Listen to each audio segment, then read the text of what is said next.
Hello guys, आप लोगों का स्वागत है आपके अपने यूट्यूब चैनल टॉपर सिंह पर। तो डेली की तरह हम लोग मॉर्निंग अपडेट लेकर आए हैं और इस मॉर्निंग अपडेट से फ़ायदा ये होता है क्योंकि बहुत से बच्चे होंगे जिनके यहाँ न्यूज़पेपर नहीं आता होगा या आता होगा भी तो एक ही न्यूज़पेपर आता होगा। और आप सबको पता है कि सारी न्यूज़ एक न्यूज़पेपर में नहीं होती है। तो जितनी भी न्यूज़पेपर होती है सारी न्यूज़पेपर रीड करने के बाद जो आपके लिए काम की चीज़ें होती हैं वो सारी की सारी चीज़ें यहाँ पर डिस्कस कर ली जाती हैं। तो अगर आप चैनल पर नए हो तो चैनल को सब्सक्राइब करिए। हम लोग बिल्कुल भी देर नहीं करेंगे और चलिए बढ़ते हैं हम लोग अपनी वीडियो की तरफ।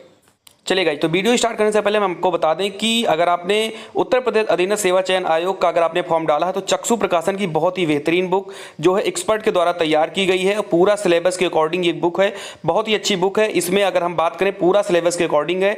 और यहाँ पर अगर मैं बात करूँ तो ये बुक जो है आपको हर एक बुक की दुकान पर आपको ऑनलाइन अगर लेना है तो लिंक डिस्क्रिप्शन बॉक्स में है, मोबाइल नंबर भी नीचे, आप कॉल कर भी ऑर्डर कर सकते हो। और इसमें खास बात यह है कि इसमें जो है क्वेश्चन के साथ साथ बहुत ही बेहतरीन तरीके से इसमें एक्सप्लेनेशन भी दिया गया है। हर एक क्वेश्चन का कितने तरीके से क्वेश्चन बन सकते हैं, हर एक चीज है। तो जाकर आप इसको परचेज कर लीजिए। चलिए, तो आज की जो पहली न्यूज है वो लिखा है कि एक विषय में 3 नहीं सिर्फ एक पेपर रहेगा। ये हिंदुस्तान पेपर का जितनी भी न्यूज आज डिस्कस की जाएगी वो आज ही के डेट की न्यूज होगी। न्यूज पेपर बता दिया जाएगा, अगर आपको देखना है तो आप जाकर उसको देख भी सकते हो अपने पास में। तो ये आज की न्यूज है। बहुत सारे बच्चे होते हैं जो नाराज हो जाते हैं, कहते हैं सर आप मेरी यूनिवर्सिटी की न्यूज नहीं ला रहे हो। भाई कोई ऐसा नहीं कि मैं किसी की यूनिवर्सिटी की न्यूज मेरे पास है और मैं नहीं दे रहा हूँ। जैसे ही आपकी यूनिवर्सिटी कोई नोटिस जारी करेगी आपके बारे में या न्यूज़पेपर में कोई उस इस टाइप की न्यूज छपी होगी, मैं तुरंत आपके पास लेकर आ जाऊंगा। ठीक है, चलिए, तो आप परेशान ना हुआ करिए, बस वेट करिए। 1 से 2 दिन में, 3 दिन में, 4 दिन में सारी यूनिवर्सिटी अपनी सारी चीजें क्लियर कर देंगी। आपको पता है कि त्रिस्तरीय कमेटी बनी थी, उसने अपनी रिपोर्ट शासन को दी और शासन ने उनकी रिपोर्ट को माना और अपनी जो है अपना जो आदेश है वो जारी कर दिया है। अब ये सारी चीजें यूनिवर्सिटी लेवल पर हो रही हैं, यूनिवर्सिटी में भी कमेटी बन रही है और धीरे धीरे वो सारे लोग जो हैं अपनी जो प्रक्रियाएं हैं वो आगे व्यक्त करेंगे और जैसे ही वो व्यक्त करेंगे आप तक वो सारी चीजें पहुंच जाएंगी, चाहे जिस यूनिवर्सिटी के आप हो। तो आपको घबराना नहीं है, पेशेंस रखना है, 2 से 4 दिन सारी चीजें क्लियर होंगी। न्यूज पढ़ते हैं हम लोग। लिखा है कि एक विषय में 3 नहीं सिर्फ एक पेपर होगा। लिखा है कि रज्जू भैया विश्वविद्यालय PRSU की स्नातक द्वितीय, तृतीय एवं परास्नातक अंतिम सेमेस्टर की परीक्षाएं 15 जुलाई के बाद ऑफलाइन मोड में कराने की तैयारी है। ठीक है, यानी ऑनलाइन नहीं होगा। 15 जुलाई के बाद ये पेपर जो होगा वो ऑफलाइन मोड में होगा।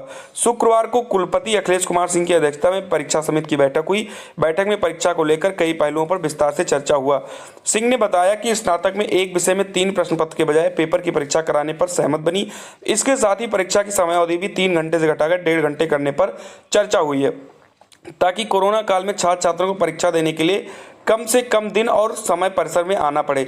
यही चीज़ें आपको पता है कि जैसे हम लोग ग्रेजुएशन किए तो हम लोग को 3 पेपर मिलता था, तो अब 3 पेपर नहीं देना है हम लोग को किसी भी सब्जेक्ट का, सिर्फ एक पेपर देना है। और जो समय 3 घंटा था उसको घटाकर 1.5 घंटा कर दिया गया है। और ये प्रणाली ऐसा नहीं कि रज्जू भैया यूनिवर्सिटी कर रही है, पूरी यूनिवर्सिटी ये प्रणाली कर रही है कि जहाँ पर 3 विषय होना था वहाँ 1 विषय हो गया है और जो समय था वो 3 घंटे के बजाय 1.5 घंटे हो गया है। और बहुविकल्पीय पर ज़्यादा ध्यान यूनिवर्सिटी दे रही है कि बहुविकल्पीय में क्वेश्चन किया जाए। उसके बाद यहाँ पर लिखा है कि प्रमोट छात्रों को देनी होगी द्वितीय वर्ष की परीक्षा।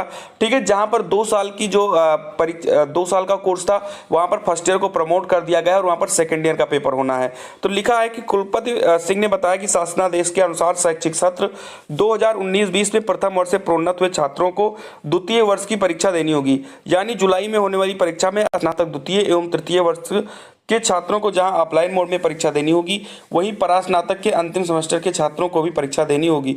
सिंह ने बताया कि स्नातक प्रथम वर्ष में 1.26 लाख और पीजी के 35,000 छात्रों को परीक्षा नहीं देनी होगी। इन्होंने यही बताया है कि जैसे 3 साल की परीक्षा अगर होती है, 3 ईयर है अगर आपकी यूजी में और आप फर्स्ट ईयर में ऑलरेडी प्रमोट हो चुके हो तो आपको सेकंड ईयर का पेपर देना होगा। अगर आप 3 साल के आप यूजी कर रहे हो और इसमें आप फर्स्ट ईयर में प्रमोट नहीं हुए थे, पेपर दिया था, तो आप सेकंड ईयर भी प्रमोट हो जाएंगे, आपको सेकंड ईयर देने की जरूरत नहीं है। तो ये चीज़ यहाँ पर बताई गई है। चलिए, ये आपको पता है कहाँ से, प्रयागराज से न्यूज है। अभी जो है बहुत सारे बच्चे परेशान होंगे, वो बीएड को लेकर परेशान होंगे कि सर बीएड के बारे में कोई क्लियरिफिकेशन नहीं आ रहा है। तो ठीक है कि देखो, किसी भी एचओडी से अगर मैं बात करता हूँ तो उनको भी कुछ अभी क्लियर नहीं है। हाँ, वो ये जरूर बताते हैं कि बिल्कुल चांसेस है, 90% चांस है कि बच्चे प्रमोट हो जाएंगे। ठीक है, लेकिन 2-4-6 दिन में सभी लोग कमेटियां बना ही रही सारी यूनिवर्सिटी, पर 2-4 दिन में सारी चीजें क्लियर हो जाएंगी और आपको बता दिया जाएगा। ठीक है, चलिए, तो बढ़ते हैं हम लोग अपनी अगली न्यूज की तरफ। अगली न्यूज जो आया है बिल्कुल प्रयागराज का वो भी न्यूज है। ये हिंदुस्तान न्यूज़पेपर में है और वही न्यूज जो है यहाँ पर अमर उजाला न्यूज़पेपर में छपी हुई है। लिखा है कि रज्जू राज्य वही चीज़ें जो पूरी चीज़ें यहाँ पर लिखी है, तो ये मुझे नहीं लग रहा बताने की कोई ज़रूरत होगी।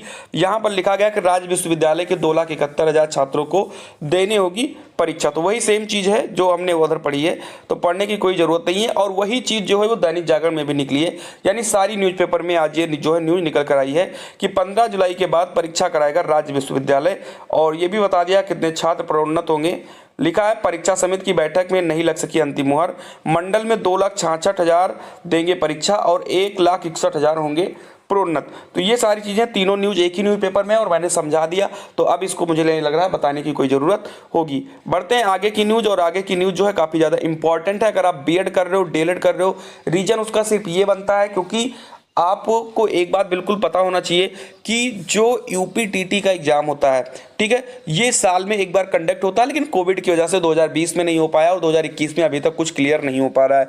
ऐसे में सीटेट की जो वैलिडिटी है वो 7 साल से बढ़ाकर लाइफ टाइम कर दी गई है, लेकिन यूपी टेट पर कोई जो है अभी तक कोई मोहर नहीं लगी थी, ना ही कोई आदेश लगी थी। लेकिन जो है अब यूपीटीटी को भी आजीवन करने के लिए प्रस्ताव भेजा जा चुका है। लिखा है उत्तर प्रदेश शिक्षक पात्रता परीक्षा, ये आज ही का न्यूज़पेपर है, दैनिक जागरण का न्यूज़पेपर है। हालांकि ये जो है आपको तीनों न्यूज़पेपर में मिल जाएगा, लेकिन मैं सिर्फ दैनिक जागरण को ही पढ़कर बता रहा हूं। लिखा है उत्तर प्रदेश शिक्षक पात्रता परीक्षा उत्तीर्ण 21 लाख से अधिक अभ्यर्थियों के लिए खुशखबरी है। केंद्र की तर्ज पर प्रदेश टीटी का प्रमाण पत्र भी आजीवन मान्य करने की तैयारी है। परीक्षा संस्था परीक्षा नियामक प्राधिकारी उत्तर प्रदेश प्रयागराज ने इसका प्रस्ताव भेज दिया है, यानी प्रस्ताव जो है शासन को भेज दिया है। अब वो अपना मोहर लगा देंगे और इसको जो है प्रस्ताव को पारित कर देंगे, तो ये आपका जीवन भर हो जाएगा।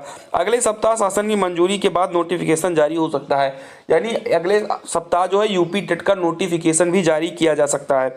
फिर लिखा है जो प्रमाण पत्र की अवधि पूरी होने से दोबारा परीक्षा देने की तैयारी में जुटे थे, यूपी टीटी का प्रमाण पत्र अभी तक 5 वर्ष तक ही मान्य रहा।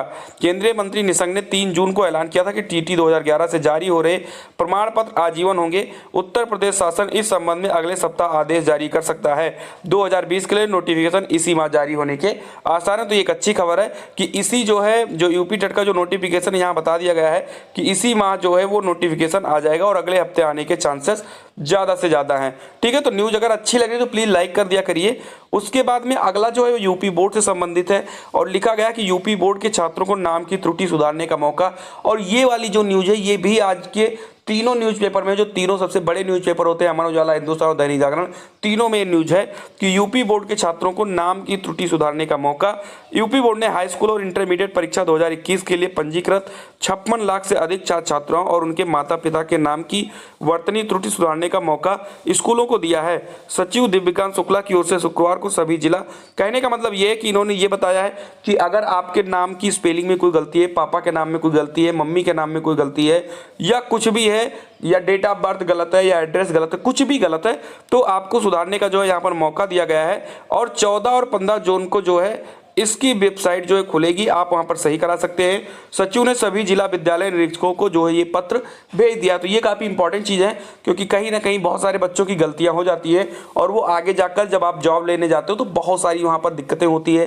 फिर आपको एफिडेविट बनवाना है, बहुत ज़्यादा जो है वहाँ पर नौटंकी होती है। तो इसके लिए अगर किसी का गलत है, आपके घर में किसी का गलत है, एक बार अपने सारे जो घर के आपके बच्चे यूपी बोर्ड वालों का, उन सभी की एक बार बता दीजिए कि आपका सारा चीज़ क्लियर है कि नहीं क्लियर है, एक बार फिर से चेक करने बता दीजिए। अगर कुछ गलत है तो क्या करना, 14 और 15 जून को वेबसाइट खुलेगी, आप जाकर वहां पर सही करवा लीजिए। उसके बाद अगली खबर जो है वो पीटी को लेकर है। आपको पता है पीटी का फॉर्म भरा जा रहा है और जिन लोगों ने नहीं भरा है वो जाकर भर सकते हैं फॉर्म को, क्योंकि पीटी थोड़ा इंपॉर्टेंट बनेगा अब आगे के लिए। लिखा है प्रारंभिक अर्हता परीक्षा के लिए 9,20,000 जो है रजिस्ट्रेशन हो चुके हैं। राज्य सरकार के अधीन सेवाओं में भविष्य में विज्ञापित होने वाली समूह के पदों पर भर्ती के लिए उत्तर प्रदेश अधीनस्थ सेवा चयन आयोग की प्रारंभिक अर्हता परीक्षा 2021 में शामिल होने के लिए शुक्रवार तक 9,20,202 अभ्यर्थी रजिस्ट्रेशन करा चुके हैं। इनमें 4,78,482 ने आवेदन शुल्क जमा कर दिया है। 4,77,490 अभ्यर्थियों ने ऑनलाइन आवेदन भी जमा कर दिए हैं। द्विस्तरीय परीक्षा प्रणाली के तहत आयोग ने पहले चरण में पीटी 2021 के लिए बीती 25 मई से रजिस्ट्रेशन के लिए, अब यानी ये मान के चलिए आप लोग कि कुल 16 या 17 दिनों में जो है 9,20,000 फॉर्म पड़ चुके हैं। और जैसा कि मैंने कल के वीडियो में बताया था कि यूपीएसआई का जो फॉर्म है वो लगभग 13 लाख छूने वाला है। तो ऐसे में ये जो फॉर्म है पीटी का, ये भी 20-22 लाख फॉर्म जो है छूने के पूरे आसार हैं। अभी इसमें बहुत सारी जो है टाइम भी बचा है और बच्चे भर भी रहे हैं। लिखा है कि चयन के लिए पीटी में शामिल होना होगा अनिवार्य। आयोग अध्यक्ष ने कहा कि समूह ग के पदों पर चयन के लिए अभ्यर्थियों का पीटी में शामिल होना अनिवार्य है। आयोग की ओर से विज्ञापित किए जाने वाले किसी भी पद पर चयन की मुख्य परीक्षा के लिए श्रेणीवार शॉर्ट लिस्टिंग उनके पीटी के स्कोर के आधार पर ही की जाएगी। पीटी में शामिल नहीं हुआ है तो मुख्य परीक्षा के लिए आवेदन नहीं कर पाएगा।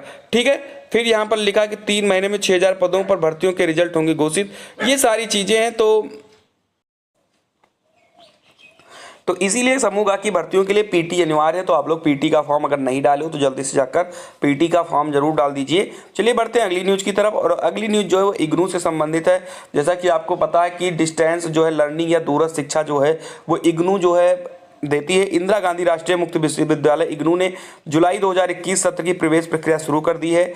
यह जानकारी इग्नू के एडीसी अध्ययन केंद्र के समन्वयक डॉक्टर एसपी सिंह ने दी। उन्होंने बताया कि स्नातक परास्नातक के अलावा अन्य पाठ्यक्रमों के आवेदन प्रपत्र ऑनलाइन भरे जा रहे हैं। ऑनलाइन प्रवेश की अंतिम तिथि 15 जुलाई तय है। अगले सेमेस्टर में पुनः नामांकन की तिथि बढ़ाकर 30 जून कर दी गई है।